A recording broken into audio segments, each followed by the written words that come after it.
Hi everyone, good morning. Welcome back to my channel Rimi expo. তোমরা কেমন আছো? আশা করছি তোমরা খুব ভালো আছো, সুস্থ আছো। আমিও খুব ভালো আছি আর সুস্থ আছি।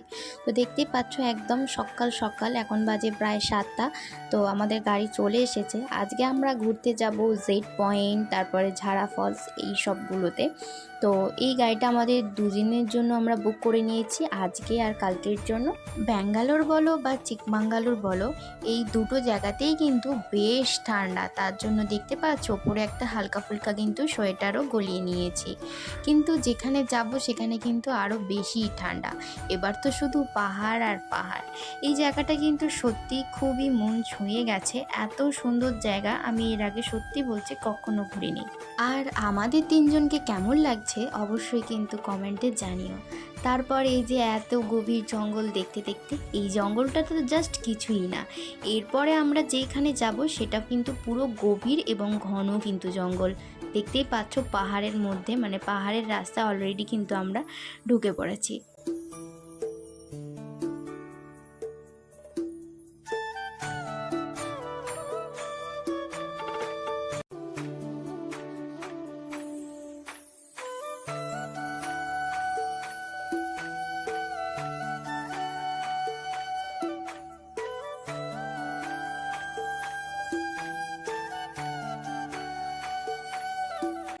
এই যে আমরা তিন মূর্তি, আমরা কিন্তু দারুণ মজা করতে যাচ্ছি, ঠিক আছে।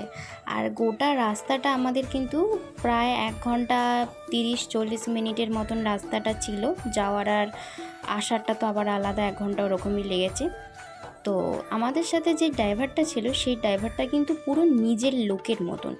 বাবারা যেভাবে বাইরে গেলে ট্রিট করে পুরো সেই রকমভাবেই কিন্তু ট্রিট করে। কোথায় বাথরুম আছে বা ওয়াশরুম আছে সেটা কিন্তু উনিই পুরোপুরি বলে দিচ্ছেন, কোথায় ভালো খাওয়ার জায়গা সেটাও কিন্তু উনি বলে দিচ্ছেন। তো দেখতেই পাচ্ছ আমরা কিন্তু এখন ঘন এবং গভীর জঙ্গলে ঢুকে গেছি। এবার এই যে একটা এখানে রিসোর্ট আছে আর তার সাথে একদম রেস্টুরেন্ট আছে, তো এখানেই আমরা চলে এসেছি। আর এইখান থেকে আমরা জিপে করে কিন্তু যাব ঝাড়া ফলসে, ঠিক আছে। তো এবার চলো আমরা এখন রেস্টুরেন্টে যাচ্ছি। আর রেস্টুরেন্টে কিন্তু পুরো বানরে ভর্তি, দারুণ কিন্তু মজা করতে করতে যাচ্ছি আমরা সবাই মিলে।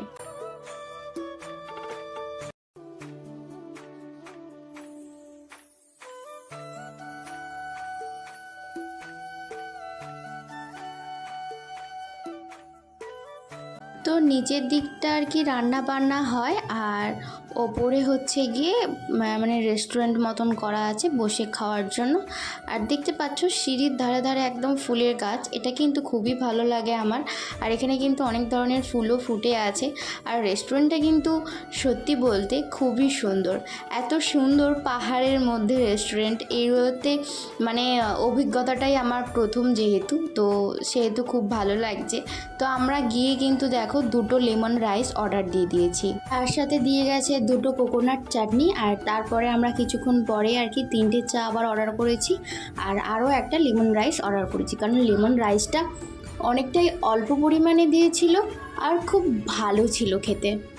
আর তোমরা নিশ্চয়ই দেখতেই পাচ্ছ যে রেস্টুরেন্টগুলো কত সুন্দর দেখতে হয়। পাহাড়ের রেস্টুরেন্টগুলো কিন্তু দেখতে খুবই সুন্দর হয়।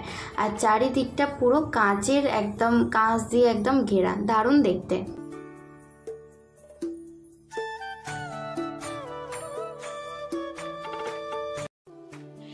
তো এখানে আমরা খাচ্ছি, এটা হচ্ছে লেমন রাইস। আর এটা কি তার সাথে কোকোনাট চাটনি, কোকোনাট চাটনি তার সাথে চা দিয়ে গেছে 3টে। এখানে মুড়ি খাচ্ছে, কেমন খেতে বলো? সত্যি ভাতটা খেতে খুব ভালো। এখানে দিদি খাচ্ছে, আর বাইরে আছে বাঁদর, তাণ্ডব করছে, আর দিদি হচ্ছে খেতেই ব্যস্ত। একটু আগে বাঁদর দেখে চিৎকার করছিল। যাই হোক, রেস্টুরেন্টের সামনে এত সুন্দর, দেখো কি সুন্দর পাহাড়ি ফুল না, এই ফুলগুলো আমি ফার্স্ট টাইম দেখলাম। সত্যি খুবই ভালো লাগছে ফুলগুলো দেখতে, সাদার মতন কি সুন্দর দেখতে। আর চারিদিকটায় মানে রেস্টুরেন্টটাও দেখতে এত সুন্দর, মানে একটা আলাদাই ভাইব সত্যি কথা বলতে।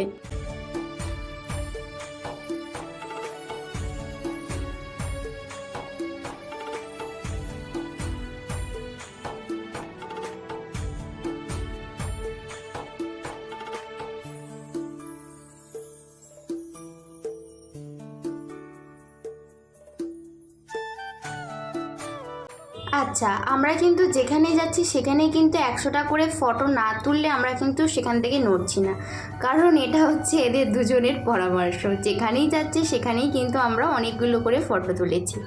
তো এখন আমরা যাচ্ছি জেড পয়েন্টে, কারণ ওই যেই জিপটা আছে, আমরা যেই জিপে করে ঝাড়া ফলসে যাব, তো ওখানে যেতে নাকি হচ্ছে 8 জনের মতন লোক লাগবে ওই জিপটাতে, না হলে ওরা যাবে না। তো এখনও 3 জন লোক বাকি আছে। তো তাই জন্য আমাদের ড্রাইভার আঙ্কেলটা বললো যে চলো তোমাদেরকে জেড পয়েন্টটা ঘুরিয়ে দিই। তো দেখতেই পাচ্ছ এইটা হচ্ছে পুরোটা জেড পয়েন্ট। এত সুন্দর ভিউ আমি সত্যি কথা বলছি এর আগে দেখিনি। আর একটা কথা সত্যি, আমি যতই ক্যামেরা দিয়ে ভিডিও ফটো যাই তুলি না কেন, চোখের মতন সুন্দর দৃশ্য কিন্তু কোথাও কিন্তু দেখা যাবে না। আর আমাদের 3 জনকে কেমন দেখতে লাগছে অবশ্যই কিন্তু সেটা কমেন্টে জানিও। ওদেরকে তো আসল কথাটা বলাই হয়নি, এই ঘন জঙ্গলে এবং এই গভীর জঙ্গলে কিন্তু 41টা বাঘ আছে, তার সাথে বুনো হাতি আছে, তার সাথে হরিণ আছে বুনো, আরও ভালুক, তারপরে এই সমস্ত কিছু নাকি আছে। এগুলো সত্যি। আমরা এখন যাচ্ছি ওপরে। উপরে কোথায়? উপরে কি স্বর্গে যাচ্ছি? স্বর্গে স্বর্গে স্বর্গে। এখানে নাকি বাঘ, চিতাবাঘ এইগুলো নাকি সত্যি সত্যি দেখা যায়। আমাদেরকে ড্রাইভার আঙ্কেলটা বলেছে, কারণ উনি এখানেই যাতায়াত করেন, উনি তো আর কি এখানকার ড্রাইভার, তো বুঝতেই পারছো। আর এখান থেকে পুরো ভিউটা দেখতেই পাচ্ছ কতটা সুন্দর লাগছে, কত মানে এত সুন্দর দৃশ্য সত্যি কোথাও দেখা যায় না। যদিও বা আমি এই ওপরে যাচ্ছি না, ওখানে দিদি আর মৌলিদিই গেছিলো। আমার একটু প্রবলেম হচ্ছিলো, তার জন্য আমি আর বেশি ওপরে উঠছিলাম না, কারণ ওপরে তো একদমই অক্সিজেন থাকে না বললেই চলে আর কি। তো হ্যাঁ, যেটা বলছিলাম, সন্ধ্যে 6টার পর নাকি বাঘ বেরোয়, মানে ওদের একটা টাইমিং থাকে, সেই সময় ওরা বাঘ বেরোয়। দিনের বেলায় খুব একটা সচরাচর নাকি দেখা যায় না, কারণ এত গাড়ি ঘোড়া চলে, তো সেই সব আওয়াজে ওরাও তো পশু, ওদেরও ভয় আছে, বুঝতেই পারছো। তো এখানে নাকি রাস্তা ফাস্তা দিয়ে ক্রস করে বাঘ, হাতি, এগুলো সবাই, তো তখন নাকি গাড়িগুলোকে দাঁড়িয়ে যেতে হয়। এগুলো আমরা ওই আঙ্কেলগুলোর মুখেই শুনেছি, অনেকবার এরকমও হয়েছে। আর বলছি যে রয়্যাল বেঙ্গল সেরকমভাবে অ্যাটাক করে না, কিন্তু চিতাবাঘ একদম ডাইরেক্ট অ্যাটাক করে ওপর থেকে।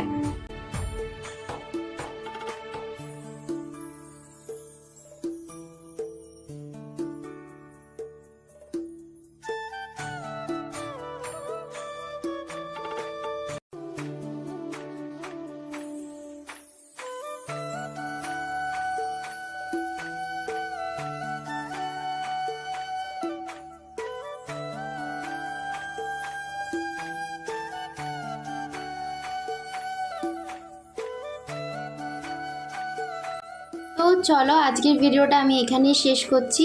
এর পরের পার্টটা আমি পরের ভিডিওতে দেব, কারণ একই ভিডিওতে যদি আমি দিয়ে দিই ভিডিওটা অনেকটা পরিমাণে লং হয়ে যাবে, যেটা তোমাদেরও দেখতে ভালো লাগবে না, আর আমারও আপলোড করতে অনেকটা পরিমাণেই কষ্ট হবে, কারণ ভিডিও বড় হয়ে গেলে সত্যি কথা দেখতে অতটা ভালো লাগে না। তো যাই হোক, আজকে আমরা এখান থেকে উঠে পড়ছি। এখান থেকে এখন যাব আমরা জিপের কাছে, ওইখান থেকে জিপে উঠে একদম ঝাড়া ফলসে যাব। তো যাই হোক, আজকের ভিডিওটা ভালো লাগলে অবশ্যই কিন্তু লাইক, শেয়ার, কমেন্ট করে দিও। সাবস্ক্রাইব করতে একদম ভুলো না। তোমরা সবাই ভালো থেকো, সুস্থ থেকো, সাবধানে থেকো। দেখা হচ্ছে পরের পার্টে। বাই সকলকে।